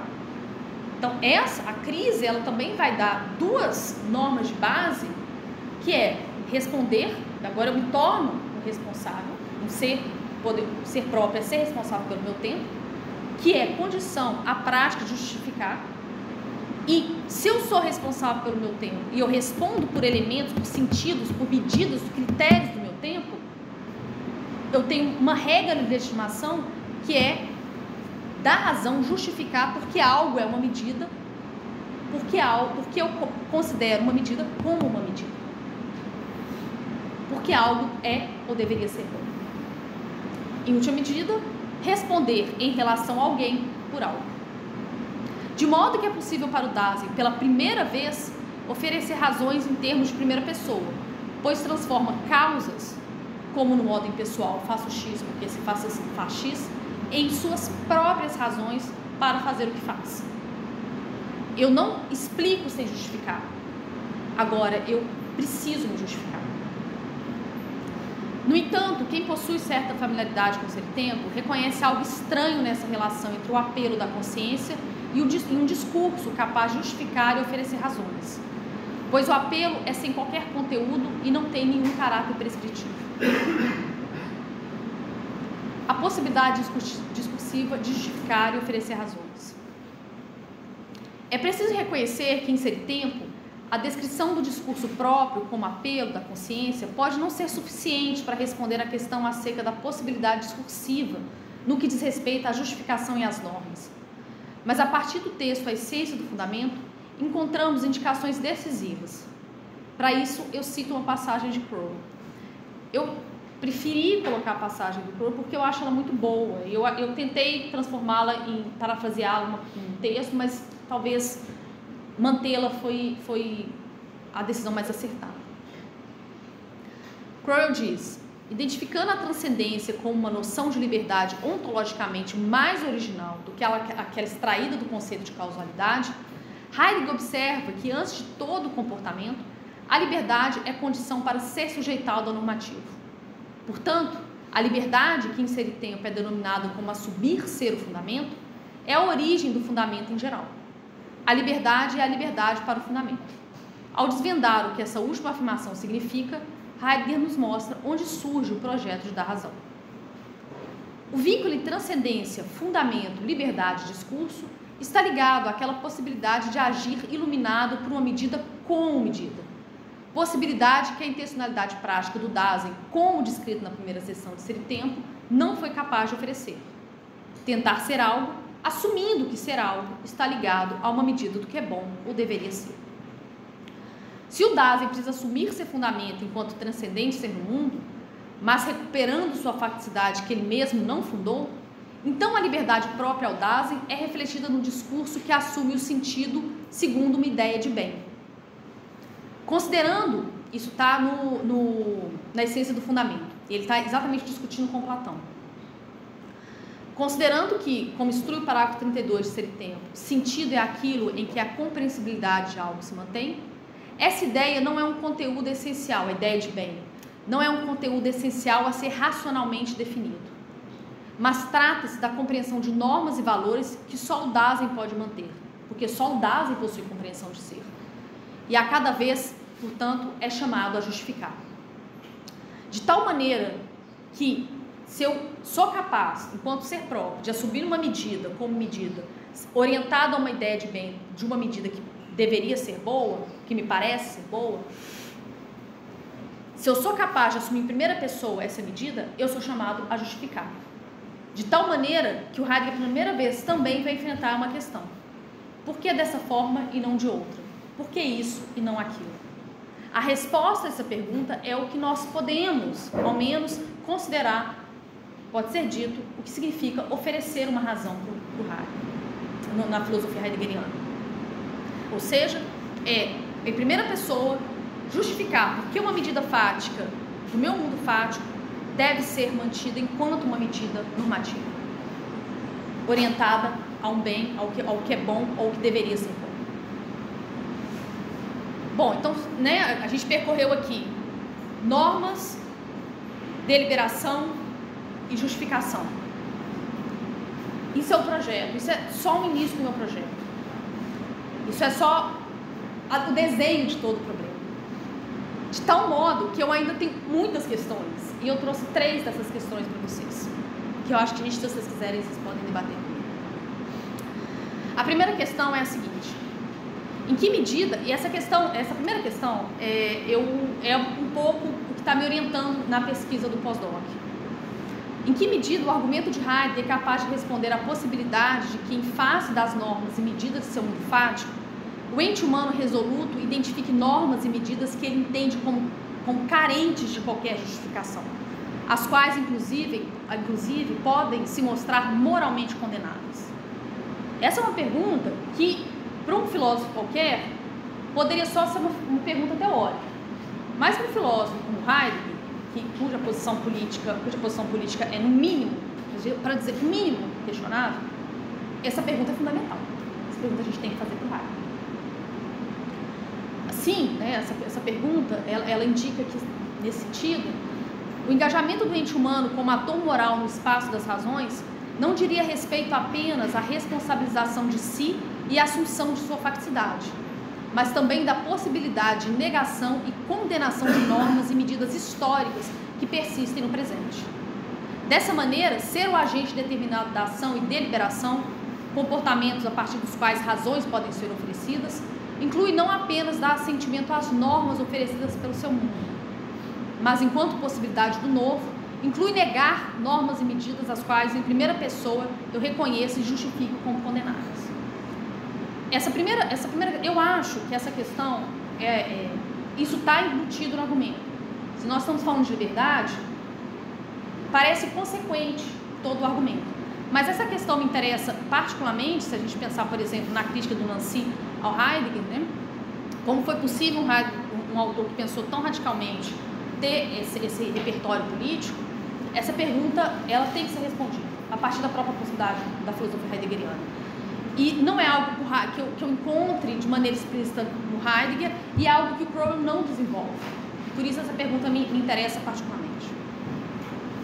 A segunda questão é se seria possível inverter o problema colocado por Tugger. Uma medida de caráter normativo epistemológico só seria possível se antes existir alguma responsabilização, segundo o critério de medida do que é bom ou deveria ser, vinculada à ação normativa de caráter moral? De outro modo, tendo em vista que a possibilidade do conhecimento na fenomenologia do Husserl, pensada a partir da sexta investigação lógica, está vinculada à evidência que só pode ser realizada segundo a atuação intencional em primeira pessoa, e para Heidegger, se a atuação em primeira pessoa é, antes de tudo, uma possibilidade vinculada à responsabilização, então toda e qualquer crença sobre o mundo, que se quer verdadeira, ou em termos fenomenológicos, evidentes ou ordinariamente descobridoras, só poderia ser legitimada tendo como base esse tipo de engajamento? Em última medida, estou perguntando assim, onticamente, é possível encontrar uma ética da crença no Heidegger? No sentido de que há crenças estão fundadas, existem crenças fundadas, no caso do Heidegger, talvez crenças, dizer, se posicionar sobre a verdade do mundo, crenças que se querem verdadeiras, elas precisam, se elas precisam de atuação em primeira pessoa, e a atuação em primeira pessoa no Heidegger é primariamente, ordinariamente, responsabilização sobre o seu próprio ser, a gente talvez tenha que inverter o problema do Tugendhat. Na verdade, a gente tem um caráter normativo, ético-normativo, que funda uma normatividade epistemológica.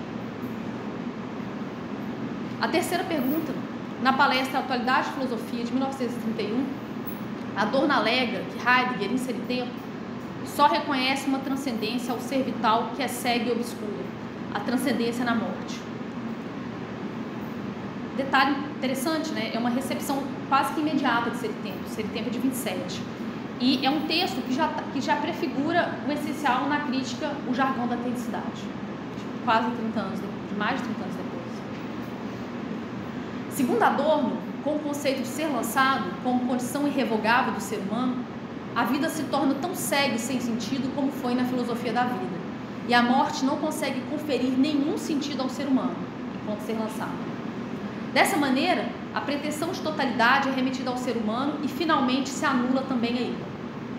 Em face dessa posição e do que foi apresentado, em que medida é possível responder à crítica de Adorno, que envolve exatamente os elementos centrais a partir dos quais podemos pensar uma fundamentação ética moral em Heidegger, angústia, morte e autenticidade? Eu encerro essa apresentação com questões, pois pensar uma ética em Heidegger, mas além de Heidegger, pois para pensar uma ética em Heidegger, mas além de Heidegger, eu sigo a voz de Guimarães Rosa em Grande Sertão Veredas. Vivendo se aprende, mas o que se aprende mais é só fazer maiores perguntas. Obrigada.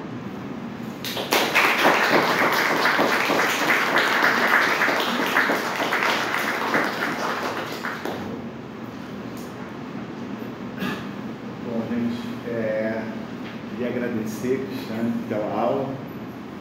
Excelente. E queria aqui aproveitar, antes de a gente começar a conversa, agradecer também, que eu não fiz isso, a presença de vocês, principalmente os professores, né, o professor Walter, até apresentando você. Verdade, olá, prazer. Professor Robinson, professor Alessandro, da casa, quem mais está aqui? Mas para conhecer na UERJ. Sim, sim, na apresentação da mesa. É verdade. Professor William, da FRJ, William Martioli, o Ícaro, que é doutorando, regresso aqui do curso, né, que está terminando o doutorado lá na FRJ também, no PPGF, e agradecer a presença de vocês todos aqui, tá? Então, gente, está aberto para conversa, perguntas, colocações. Vamos lá.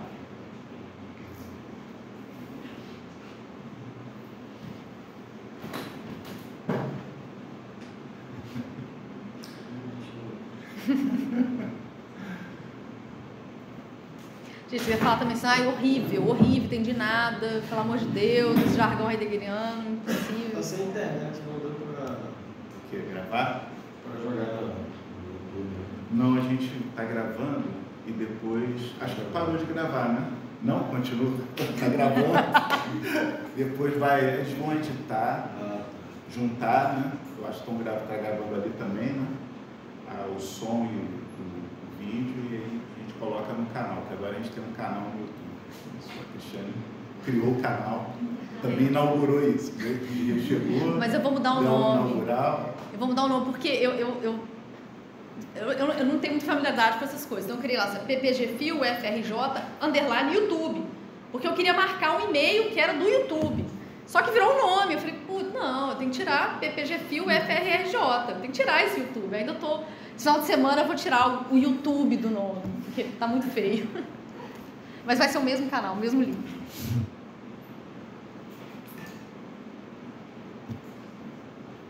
Bom, eu posso começar. Eu queria fazer uma pergunta para agradecer pela sua belíssima exposição. Obrigada.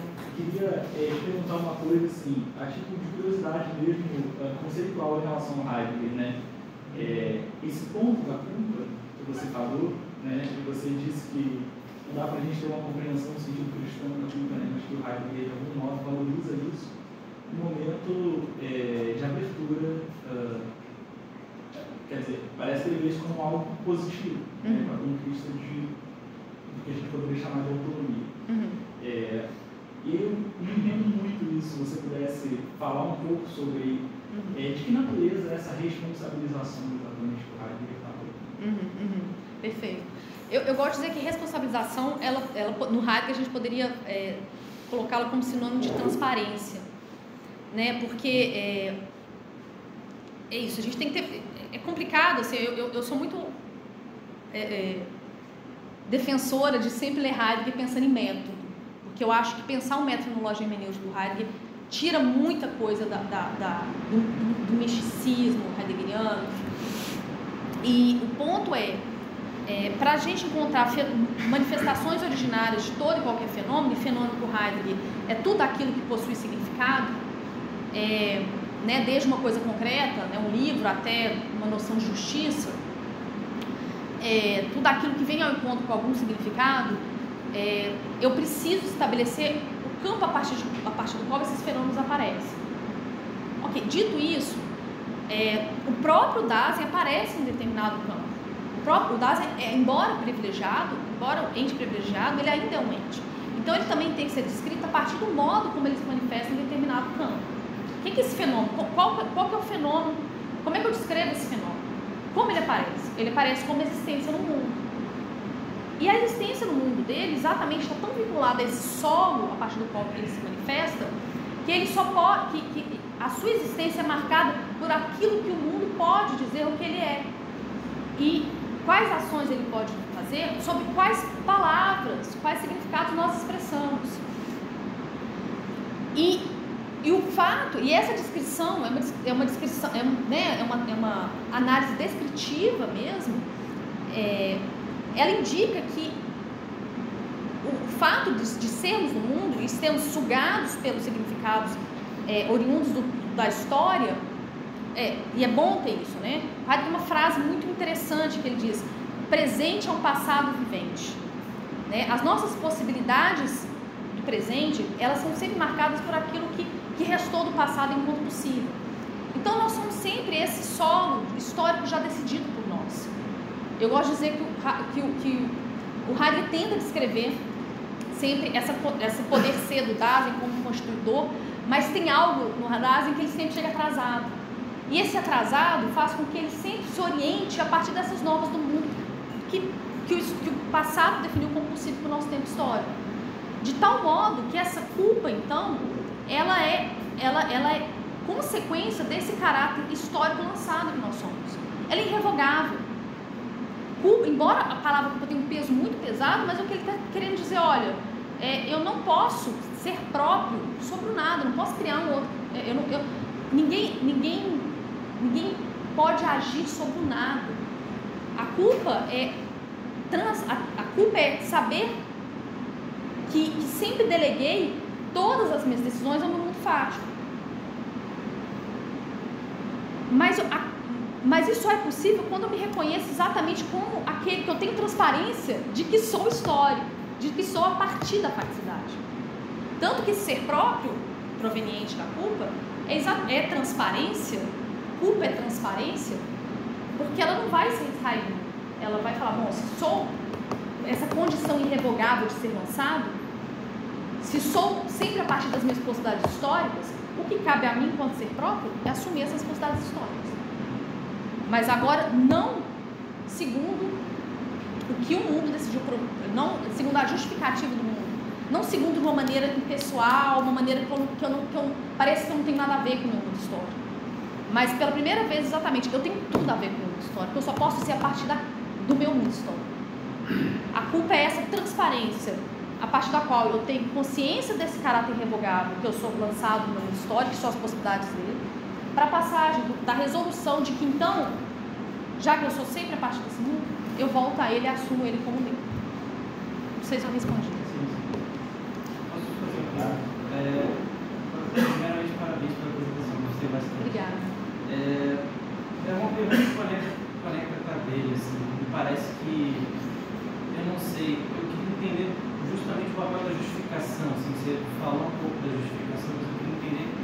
papel da justificação.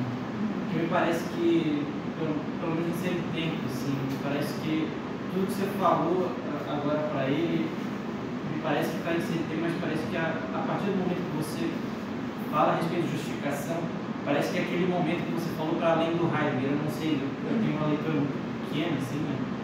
Mas eu queria entender qual é o papel que você dá para a justificação, né? A justificação dessa forma que o Dasein é. Por que justificar, né? Parece que o Heidegger só abre esse campo de possibilidade.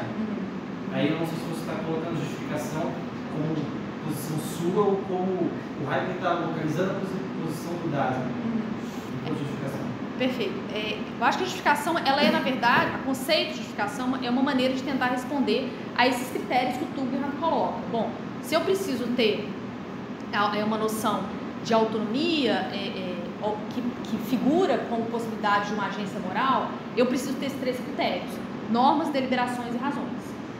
Eu entendo a questão sobre essa descrição das justificações, o que é dar razões, né? Porque ela envolve um conceito no ser e tempo que é absolutamente ambíguo, que é o logos, né? Foi algo que eu me dediquei no mestrado e doutorado, e eu chego a esse problema exatamente por essa ambiguidade do logos. Dar razões, justificar, na apresentação, até onde eu cheguei aqui na minha pesquisa, ela é consequência da deliberação. Bom, se eu deliberar em primeira pessoa, se eu delibero em primeira pessoa, se eu falo, faço isso porque isso é uma medida, eu sou chamado a justificar o outro. Perfeito? Se eu sou orientado segundo as normas do impessoal, em que o mundo já decidiu para mim como agir, né? Estuda-se, casa-se, vende-se. A justificação correspondente, na verdade, não é uma justificação, é uma descrição de causas. Eu faço X porque se faz X, casa-se porque todo mundo casa, estuda-se porque todo mundo estuda. No âmbito da minha pesquisa, eu ainda consigo ver essa justificação como essa consequência da deliberação em primeira pessoa, que aí eu acho que está mais claro no ser e tempo. Quando eu passei na última parte para a essência do fundamento, é onde eu junto com, na verdade, orientada, né, pelo Crow, estou tentando pensar além disso, como se a justificação é simplesmente uma consequência da deliberação em primeira pessoa. Como é que eu posso pensar em algo como dar razões, né? Justificar uma ação. Dar razões eu sou responsável pela minha ação, então justifico o motivo pelo qual ela é uma boa ação, ela está vinculada a um dever e a algo que é bom, deveria ser bom. E porque essa medida do que é bom ou deveria ser bom, eu dou assentimento a ela. Então são duas figuras da justificação. Ainda também está muito formal. Ele vai, né?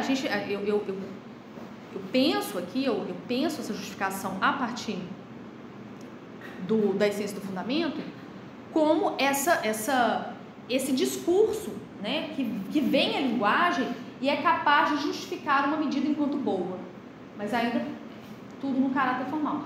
É difícil você, eu entendo muito bem esse ponto levantado por você, porque é difícil você explicitar uma justificação, um discurso, né, uma linguagem moral que não seja prescritiva. Ela é sempre uma possibilidade correlata à deliberação em primeira pessoa. Então, eu estou ainda nesse âmbito, mas de fato, é uma pergunta. É sempre essa. Então, ela é somente isso? Né? Ela é capaz, mas quando o Dasein responde por algo e justifica a sua ação, ele, em alguma medida, ele pode considerar essa norma como prescritiva para os outros Dasein? Não sei. Mas é algo que tá, sim, é uma questão que está permeando aqui, sim. Muito obrigado. Nada, obrigado a você.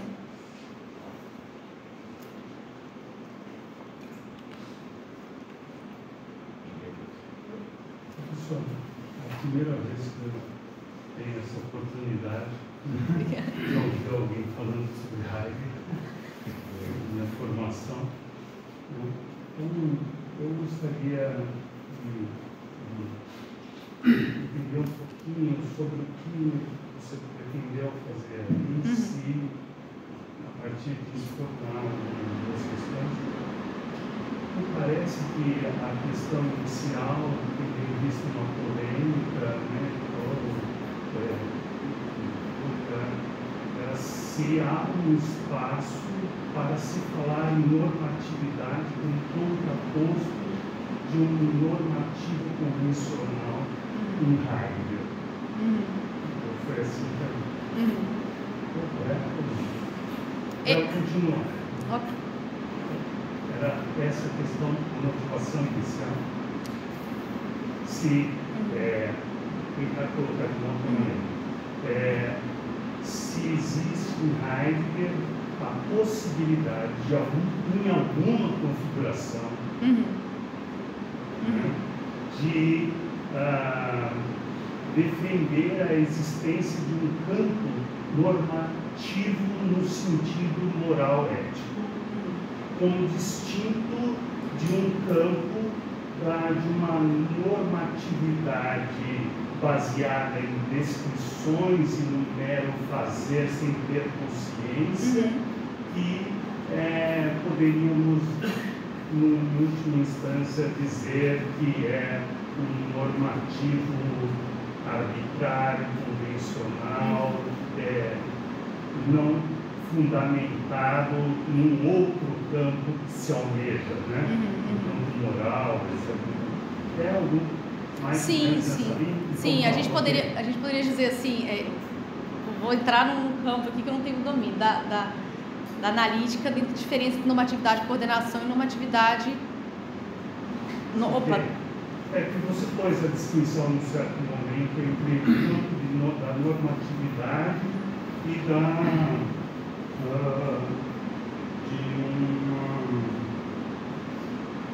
um normativo convencional. Eu não sei se era convencional, se era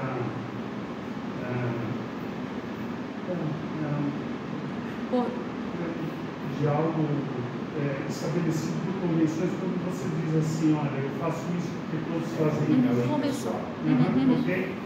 Beleza.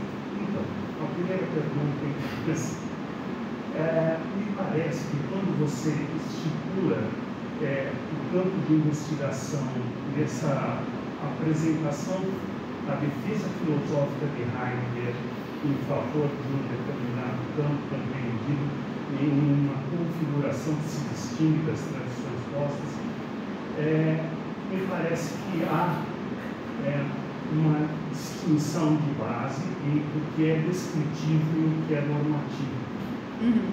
Sim. Perfeito. E o que me interessa aqui... Heidegger conseguiria estabelecer essa distinção, já que essa é a minha pergunta que eu ouvi, que eu não entendi. Como ele conseguiria estabelecer essa distinção no sentido sério, né? Não é uma que não seja convencional, que não seja mera arbitrariedade, porque se for, aí fica tudo complicado. Se, quando afirma, apresenta uma declaração aparentemente descritiva de que tal ataque, tal ação de Israel junto a aqueles que estavam distribuindo alimentos foi terrorista, eu não estou dizendo que é verdadeiro ou falso, estou dizendo uma frase. Me parece que essa frase aparentemente descritiva, ela está imbuída de valor. Vamos mais, sendo mais grave, né? Quando eu digo, você me pergunta, no espaço público da justiça, como um julgamento, você me pergunta qual é o seu nome, eu digo, eu me chamo Robinson de Carrara. Eu respondo pela minha frase que descreve o estado de coisas. Me parece que o normativo, há um campo, enquanto eu respondo com consciência, parece que eu não consegui capturar todas as condições para que se possa propriamente dizer que ali você tem um campo normativo, mas me parece que aí eu numa frase descritiva teria uma normatividade que não está aquém, nem além, nem depois, nem antes. Ela vem junta com o descritivo. Eu não estou falando que todas as frases são assim, e nem que todos que emitem são assim. Eu vou estar de acordo com Heidegger. Né? Mas quando se tem consciência, quando você responde, ainda que descritivamente, né, me parece que há um campo e em que, se você concorda comigo, em que medida o problema seria colocado do modo como você colocou, né, fazendo uma separação entre o descritivo, o normativo, convencional e um campo da normatividade, sem considerar que isso é mera retórica. Entendeu? Perfeito.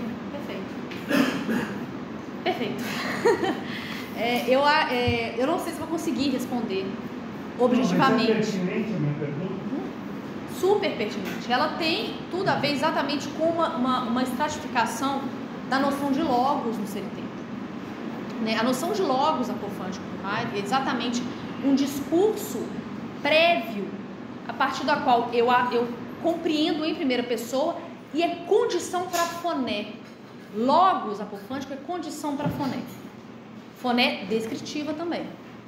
Então, a questão é exatamente como lidar com a linguagem. É o que está em jogo, não sei. Né? Quando uma linguagem, mesmo descritiva, que, claro, para ser compreendida, faz parte da linguagem histórica do meu mundo histórico, ela pode ter uma base normativa. Seria isso a sua pergunta? Eu acho que não é base, ela vem junto. Vem junto. Parece que, assim, ela pode ter, eu não estou dizendo que todas as frases são assim, não, mas ela tem certas condições. Quando se responde, quando há responsabilidade sobre aquilo que está sendo enunciado, aquilo que se diz. Quando há responsabilidade. Né? Me parece que aí há um campo de normatividade. Né? Quando digo isso, e nos casos mais descritivos, como por exemplo, optei em estudar o problema tal e matemática outro.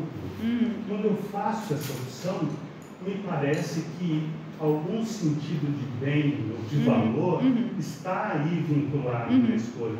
Não é um campo propriamente daquilo que normalmente a gente fala ético, não é ético, sabe? Eu entendo o normativo como eu tenho que capturar que me motivou para isso. O Hillary Putnam,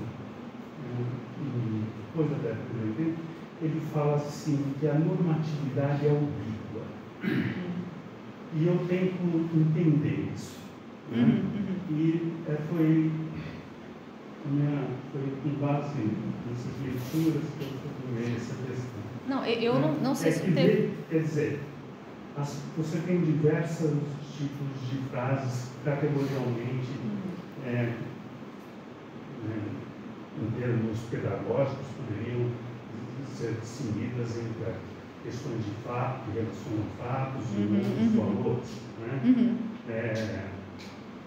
Quando se tem como, para a colocação do problema, uma distinção que parece depender de que há algo descritivo, distinto do normativo, uma distinção séria, importante, né?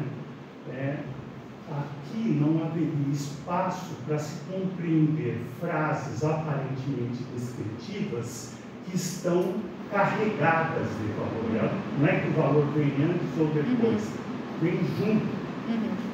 Né? Então, por exemplo, um ponto do pragmatismo, em epistemologia, é abortar uma distinção entre o fato e o valor. Eu queria entender como o Heidegger pensaria essa questão, para Perfeito. Eu vou responder como eu acho que poderia ser respondido a partir da obra do Heidegger. Mas eu acho a pergunta um pouco mais profunda do que essa resposta. Talvez eu realmente... E acho que vai ao encontro da pergunta dele. Essa justificação, afinal, é o quê? Eu acho que o Heidegger, eu acho que dentro da filosofia heideggeriana, o que nós podemos responder, dando voz ao Heidegger, seria algo... embora descritiva, eu sempre tenho que vincular ao que está sendo dito a expressividade daquele que enuncia. Então, sempre vai voltar essa responsabilidade desse discurso, que pode ser um discurso descritivo, mas que já atravessado por normativo, mas vai sempre desvincular da palavra, porque a palavra seria o último momento de uma experiência que envolve o ser do Dasein em relação a ele mesmo, de uma responsabilização sobre o seu mundo. Então, quando eu digo Israel, enfim, algo descritivo sobre algo, um fato. Quando eu digo, e a gente vê isso muito na experiência jornalística, a experiência jornalística, ela se quer, bom, não sei se eu estou entendendo errado, ela se quer descritiva, mas ela também é normativa. Ela já traz elementos normativos na própria descrição.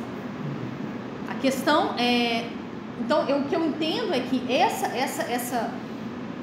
toda e qualquer expressividade da palavra, do discurso, daquilo que vem a palavra, aquilo que é estar, aquilo que é linguagem, ela está sempre comprometida, por isso que eu disse que essa pergunta tem muito a ver com a estratificação da linguagem, não sei tempo ao menos, com a minha relação, a relação do Dasein em relação ao logos.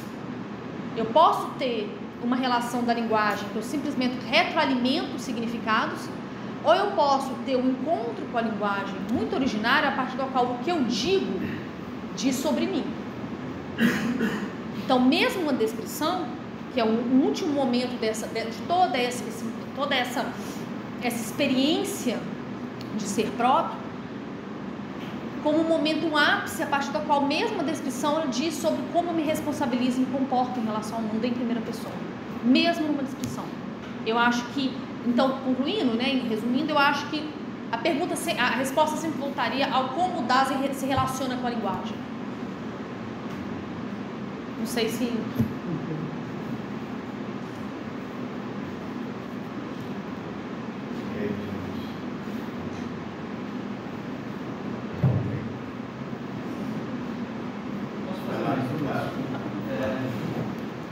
Então, no modo com que o Dasein se relaciona com a linguagem, que, por exemplo, surgiria o papel da autonomia, por exemplo? Não, eu acho que o modo como... Bom, vamos fazer um recorte, Em que ele tem? Não, a autonomia ou a falta de autonomia do Dasein não está diretamente relacionada à linguagem, mas o modo como ele lida com a linguagem revela também a sua relação, então revela também modos de ser autônomo ou não. Você tem uma estratificação, Você tem logos como fundamento da linguagem, porque todo logos enquanto o manifestar do significado de algo que não precisa ser linguístico, que vem a linguagem, porque todo logos se recolhe na palavra, a gente não consegue, a gente vai sempre dizer algo como algo. Só que pela absorção do mundo fático, esse discurso sempre se torna falatório, se torna guerreiro. Então eu não tenho um compromisso com o que eu estou falando, eu simplesmente retroalimento significados. Eu retroalimento significados do meu mundo histórico. Também essa estratificação da linguagem vai estar envolvida com a maneira como eu assumo ser responsável ou não pelo meu mundo. Eu posso, então, justificar uma ação, um fato no meu mundo, porque todo mundo sabe que é assim, um fato horrível ou um fato bom, alguma coisa. Ou eu posso justificar um fato a partir do qual com uma relação que não seja do falatório, todo mundo sabe que é assim, todo mundo pensa assim, mas com uma relação, um compromisso com a linguagem, em que aquilo que eu digo ecoa no meu ser. Tem uma música ótimo do Zé Ramalho que fala isso, né? Esqueci, ele fala... Pô, esqueci. É uma música ótima do Zé Ramalho. Algo assim, que tudo que eu falo, eu esteja comprometido naquilo que eu falo. E bom, em última consequência, por que eu gosto de fazer esse recorte, né? Porque inserir tempo. Porque se a gente pensar a linguagem poética no Heidegger, e é algo que está ecoando assim, um pouco nessa pesquisa para mim, já vinculando um pouco ao simpósio sobre a verdade no Heidegger, é que eu acho que a gente pode entender um pouco essa noção da linguagem poética no Heidegger após a viragem à luz disso. Porque a noção de verdade, ela vai estar relacionada, comprometida com uma noção de responsabilidade, que o dizer poético é dar medida a seu tempo, é ser voz de uma medida, né? Fiz uma apresentação sobre esse texto recentemente também e surgiu essa pergunta sobre a linguagem poética, e eu lembrei que é muito interessante, porque, por exemplo, aquela passagem que o Heidegger fala, né? Mas poeticamente o homem habita essa terra, um trecho do Rio que é tão caro ao Heidegger, né? Cheio de méritos, mas poeticamente o homem habita essa terra. Mas o que é prévio a esse trecho a medida sobre essa terra não há nenhuma, mas poeticamente o homem habita essa terra. O que ele está dizendo? O homem habita essa terra de maneira originária, poeticamente, porque ser responsável pelo seu tempo é dar voz a uma medida. Então, dar voz a essa medida está vinculada à verdade, ao desvelamento, ao modo, uma medida desvelada. Então, me parece que se nós vincularmos, se a gente começar a pensar essa relação, se isso é possível, se isso faz sentido, essa pesquisa e essa interpretação, talvez pensar essa figura do poeta como uma figura essencialmente ética, no sentido heideggeriano, de maneira tão radical que a própria noção de desvelamento por Heidegger é uma noção daquele que é responsável pelo seu tempo, daquele que é transparente do seu tempo, e é capaz de dar voz a uma medida. Como medida? Não sei se eu respondi. Perfeito, muito obrigado. Obrigada.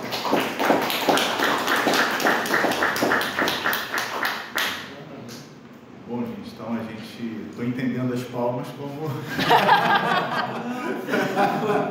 Você curtiu, aí puxou as palmas e aí pronto, aí... Foi poético. Foi poético. Isso está ecoando um pouco na pesquisa. A última pergunta dele. Isso. E ele finalizou. Agora acabou com as palmas, né? Não sei, tá aí. Eu ia levantar a mão, mas fui obrigado Não está impedido de fazer a pergunta, não. Tá bom. sobre a questão do problema do Tugendhat, né? Em relação à verdade, noção de desvelamento, que Heidegger não obedeceria a critérios, a meu ver, assim, vou chamar aqui de formalidade. Como você vê isso dentro daquilo que o próprio Heidegger coloca como método? Pelo que eu entendi aqui, até sublinhei aqui, quando a senhora falou sobre a metodologia cara para ser tempo, né? Fenomenologia e hermenêutica. Você enxergaria isso no sentido do Heidegger estar lidando com essa formalidade exigida pelo Tugendhat? Isso tem lidado com isso, né? Mas eu fiquei pensando que uma saída pode ser a própria formalidade, porque o Heidegger está preocupado com aquilo que é originário, esse tipo de fenômeno. Então, eu ainda não cheguei em sentido na crítica do Tugendhat. Queria escutar para ver se eu... Me ajuda, você ter mais familiaridade com esses termos lógicos. A questão do Tugendhat, que eu entendo, é que você não tem critério de verdade para dizer que uma coisa é verdadeira ou falsa. Você precisa de um critério de verdade para dizer, né, para expressar, para fazer um julgamento sobre a verdade e a falsidade das coisas. A noção de alerta, essa noção de desvelamento, aparecimento, tem uma passagem no parágrafo 44 que o Heidegger vai dizer dessa relação, o que é alerta, né? O que é verdade, o que é desvelamento. Sabe, você olha um quadro em branco, como é que você sabe que um quadro está na parede? Você vira e vê o quadro. Bom, mas a manifestação do quadro, enquanto alguma coisa está na parede, aquilo é critério. A sua relação com o modo de manifestação é um critério de tal modo que eu posso dizer o quadro está na parede? Essa é a crítica do Tuga, né? Não é um critério para dizer exatamente qual a medida a partir da qual eu posso dizer que uma coisa é verdadeira ou falsa. Manifestar da coisa não é aquilo que resume o que uma coisa pode ser verdadeira ou falsa. Tem uma carta, eu não sei se é uma carta ou um texto, eu queria ter visto antes isso aqui na apresentação, que o Heidegger, ele não cita o Tuga errado, mas ele diz, de fato, essa crítica ela faz sentido, a minha noção dialética de verdade é mais original, é mais verdadeira. Mas em relação a essa pesquisa, esse comentário que você fez sobre justificação, eu estou mexendo num artigo recentemente que eu acho que, assim, normalmente isso está explicitado no parágrafo 33 do tempo, que ser no mundo justifica a manifestação de algo como algo, porque é um significado que não necessariamente precisa ser expresso em palavra, e isso é o fundamento do juízo, SEP, juízo mais descritivo, mais básico.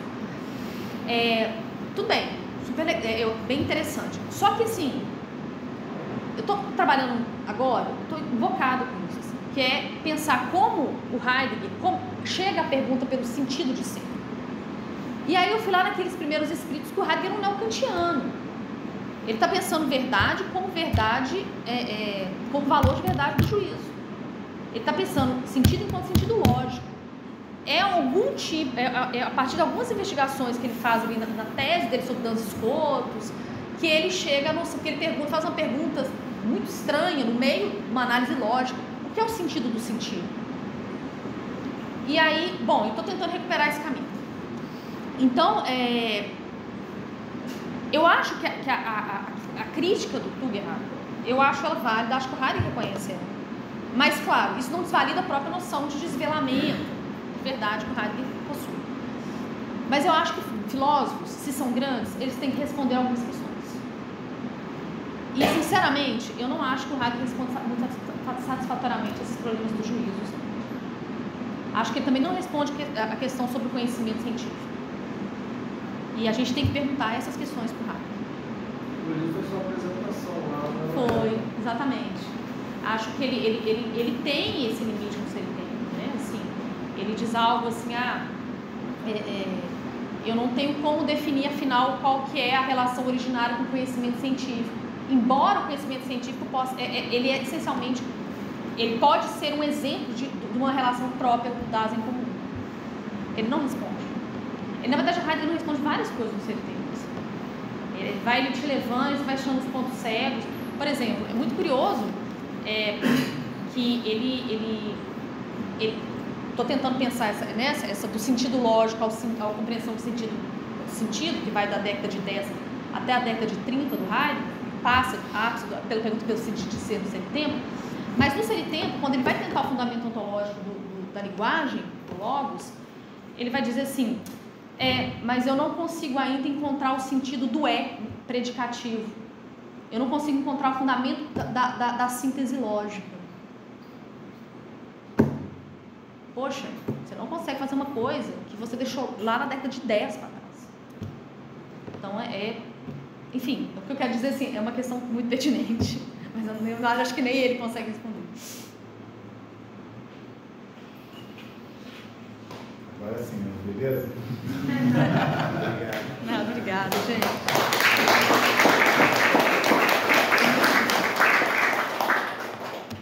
Gente, então, não sei se alguém deixou de assinar a lista de presença, está aqui.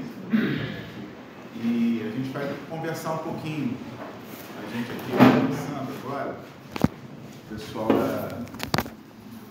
especialmente da turma nova, do PPG, que quiser conversar, tirar dúvidas.